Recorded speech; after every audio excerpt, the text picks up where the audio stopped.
I'm Jody Facina from Insight Strategy, and welcome to my first insight into election 2022. The country is well and truly in election mode, with both Scott Morrison and Anthony Albanese hot on the campaign trail, canvassing for every vote they can find.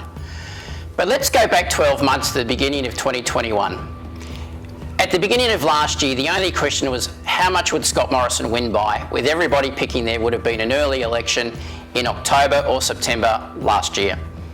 How things changed with the advent of Omicron and what this has now meant for where the government is now sitting in the polls and their prospects for re-election. Here are some key dates to keep in mind as we hurtle towards election day. Firstly, the budget will be brought down on the 29th of March in what will be budget week. It will also be the final sitting week of this parliament. The following week, the government will be out on the Hastings selling the budget, and there will also be a full round of Senate estimates, which you can be sure the opposition are going to want to exploit to their fullest before going to the polls. This means the actual calling of the election won't happen until at the earliest, probably the weekend of the 9th of April or the week beginning the 11th. So this sets the scene for an election day of either the 14th of May or the 21st of May at the latest, because every federal campaign has to run for a minimum of 33 days from the calling of the poll. These are the key issues which I think are going to feature during the election and will play a major role in the outcome.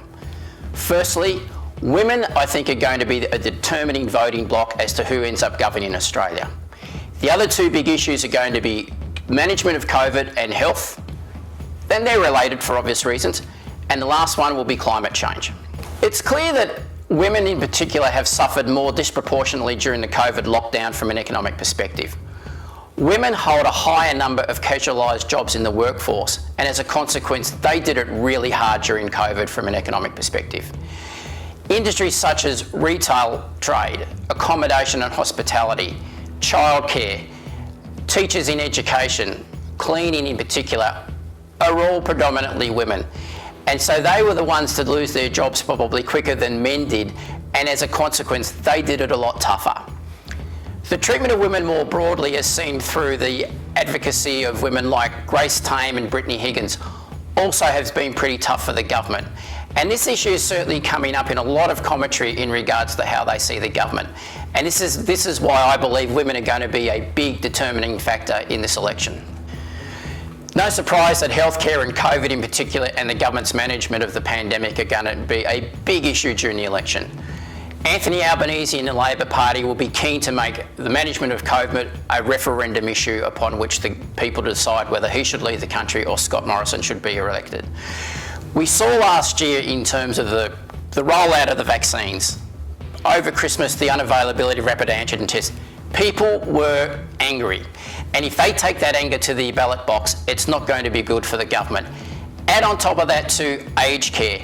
Aged care has probably become a slight Achilles heel for the government, and the Labor Party will be keen to remind the electorate of what is a key coalition demographic, how the government have failed on aged care during the pandemic. Climate change is also going to be a big issue, if for no other reason that the climate change independents are targeting key coalition seats in this election, led by Simon Holmes à Court, who's basically committing between $20 and $30 million to unseating Liberals in seats that Labor will never win, but key independents could win. This is a major threat for the government. It also means that climate change is going to be an issue, because when you spend $20 to $30 million, that buys a lot of advertising space and ensures an issue like climate change is going to feature prominently during the campaign. Thank you for listening, and stay tuned over the next few months. I'll look at what's happening in each of the states, what are the key states in play and why, and who may win some of those key marginals, and also look at some of those key climate change independents, and also what's likely to happen in the Senate, because regardless of who wins the election in May and forms government, neither the ALP or the Liberal Party will control the Senate, and the Senate is where you get your legislation through.